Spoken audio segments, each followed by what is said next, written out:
দীর্ঘদিন ধরে ইরান ও যুক্তরাষ্ট্রের সম্পর্ক উত্তেজনাপূর্ণ।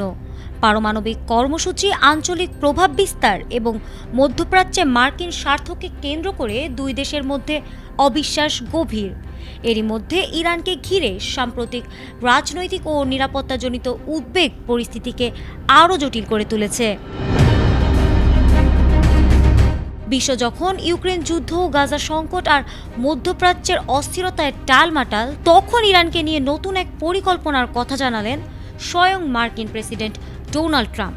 ইরানের দিকে যুক্তরাষ্ট্রের বিশাল যুদ্ধজাহাজ বহর পাঠানোর সিদ্ধান্ত নিয়েছেন তিনি। ট্রাম্পের এই সিদ্ধান্ত কি আরেকটি যুদ্ধের ইঙ্গিত? গত ডিসেম্বরের শেষ দিকে ইরানের সরকার বিরোধী বিক্ষোভ ব্যাপক মাত্রায় মাথাচাড়া দিয়ে ওঠে।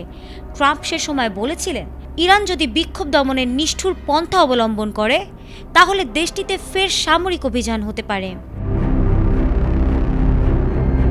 শেষ পর্যন্ত সেই সামরিক অভিযান আর হয়নি। তবে তার পরিবর্তে যুদ্ধজাহাজের বহর পাঠানোর যে পদক্ষেপ নিয়েছে ট্রাম্প প্রশাসন, তা মধ্যপ্রাচ্যের উত্তেজনাকে আরও বাড়িয়ে দিতে পারে বলে আশঙ্কা করছেন আন্তর্জাতিক রাজনীতি বিশ্লেষকরা। এক বক্তব্যে ট্রাম্প জানিয়েছেন, যুক্তরাষ্ট্র ইরানের উদ্দেশ্যে একটি বড় আকারের নৌবহর, যা ম্যাসিভ আর্মাডা পাঠাচ্ছে। তবে একই সঙ্গে তিনি এটি স্পষ্ট করেছেন, এখনই যুদ্ধ অনিবার্য নয়, বরং তিনি আশা করেন এই শক্তি প্রয়োগের প্রয়োজন পড়বে না। তার ভাষ্য, এটি মূলত সতর্কতামূলক ব্যবস্থা। পরিস্থিতি যে কোনো দিকে মোড় নিতে পারে, তাই প্রস্তুত থাকা জরুরি।